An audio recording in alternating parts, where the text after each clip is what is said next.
local people, important issues. CBS 10 WILM's weekly focus on the Lower Cape Fear region. This is Byline Wilmington with your host, Don Ansell.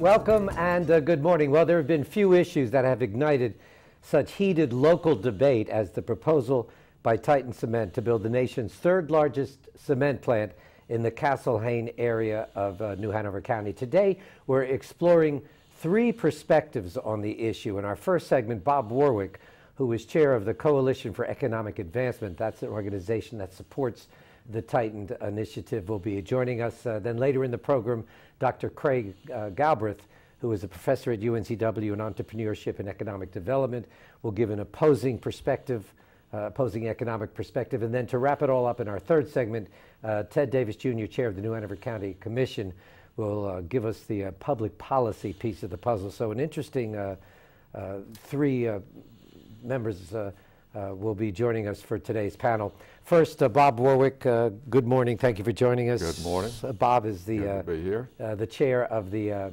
Coalition for Economic Advancement. That's an organization that supports the Titan Initiative. You're born and raised in Wilmington. I'm a native.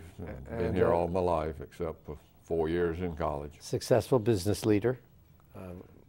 Been on the board of UNCW and instrumental in the business school there. Are you surprised at the furor that this initiative ignited? Well, I am a little surprised at the level of the furor. I knew there would be some people because approximately 1/3 of the people that live in our area are against any growth of any kind. They don't want one more person to move here. They don't want one more job. They don't want one more car on the road. Do you think that's the general profile of the people that are opposing Titan? Well, that's one profile. That's one group. There's also what I'll call the environmental purists who do not want one more smokestack or anything else that will emit anything into the environment. What kind of work do you do? I don't, for people that don't know you. I'm a CPA and been in practice here for 50 years. Right. Is there any connection between the company you work for and the Titan or the Carolina Cement issue in any way? No, there's not. And how did you get involved in the Coalition for Economic Advancement, the group that is supporting Titan?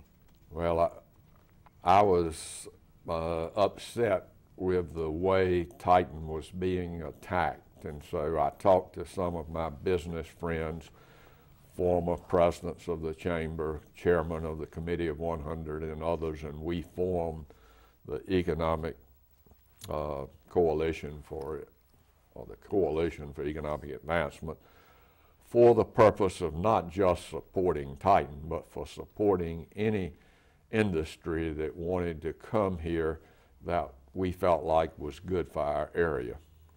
And so you're a founding member, right, of that organization, and would you say it was started, even though it's broadened out, it started specifically to help make the case for Titan? Well, it was started to advocate for Titan, and right off we started advocating for the state port, the new state port to be built on the other side of the river. Both of those projects are important to our area. And I've been reading quite a bit of conversation, people on both sides of the issue, and I noticed in one report you said that you know the people involved with the Carolina Cement Company and you trust them to do the right thing. Right. What's that based on?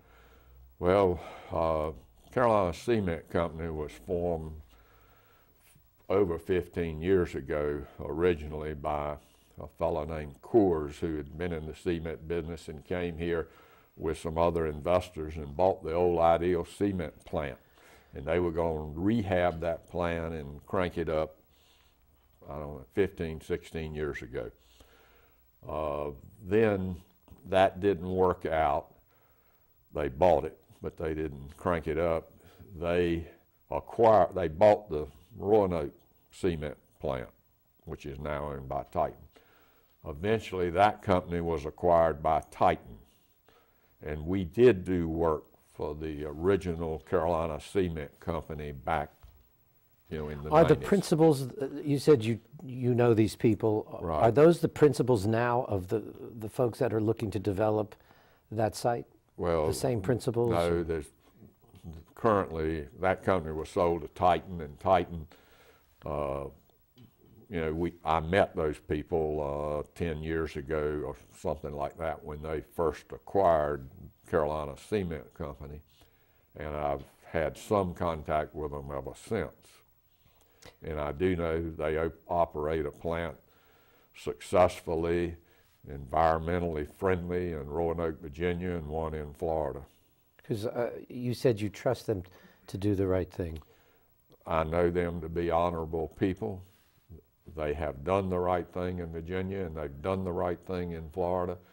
They've won environmental awards in both states. They've been recognized by the state and by other groups for their environmental stewardship, and I believe they will be good corporate citizens for our area. What was your reaction when Titan Cement, along with 8 other companies, were named in a class action suit for potential price fixing? Well, I don't know enough about that suit to comment on it, but I know that all major companies at times get accused of that sort of thing. But right now, they've been accused. They have not been convicted. If that played out, though, guilty. If that plays out to be truth in fact, would that change your perspective? I would be disappointed if that was the case. Another issue that has been a big component, and I know that you're not an environmental specialist, but I'm curious as to your take on why you think that there were, I think, 200 local physicians have gone on record as opposing the Titan initiative, and most notably a majority of the local pediatricians. What is your take on that, and why do you think they've stepped up to the table on that? Well, the only scientific study that's been done was done by Intertox, a toxicology company out of Seattle, Washington. They've issued an extensive report, 900 pages, I believe it is. I haven't read that entire report. I have read excerpts of that report. That report was peer-reviewed by 4 toxicology specialists from around the country who are professors at different universities. They said that report, the process of that report was appropriate, the study was appropriate, and that study concluded that this plant doesn't provide any danger to the citizens of New Hanover County. There's more danger for your eating 1 3/4 spoons of canned tuna a month than there will be for living next door to this plant. That's the only scientific study. That study? Who paid for that study? Well, Carolina Cement or Titan paid for that study. But that's a scientific study. No scientific body has refuted that study. Everything the opposition has stated is simply personal opinion. It has no basis in scientific fact, as Dr. Dennis Nix pointed out in a letter that he wrote in support of Titan Cement. If they have a study that shows that study is wrong, done by toxicologists that have a national reputation, then I would certainly take a look at that. But until they do, they're just giving their personal opinion. So is it your position about the scientific facts behind it? It's your position that Titan, if Titan is allowed to operate here, that it will not be an environmental risk to the region? It will not be an environmental risk. That's not to say there won't be any emissions. Everybody that drives a car in New Hanover County emits toxicants into the air. Every human being that lives in this country does. We demand cement. We are major users of cement. North Carolina is the 10th largest user of cement in the nation, and we do not have a cement plant in the state of North Carolina. Cement is a green building product. It's on the top of the list of green building products. It's built, cement is made using natural resources, and cement can be recycled, and it is being recycled constantly nowadays. Cement. We're going to have to stop and Okay. take a break. Unfortunately, we're going to have to close out this segment of the program. When we come back, we'll talk to Dr. Craig Galbraith, who is a professor at UNCW, and we'll sort of take a look at the other side of the coin. So stay with us when we come back. Bob, thank you for joining us. Certainly.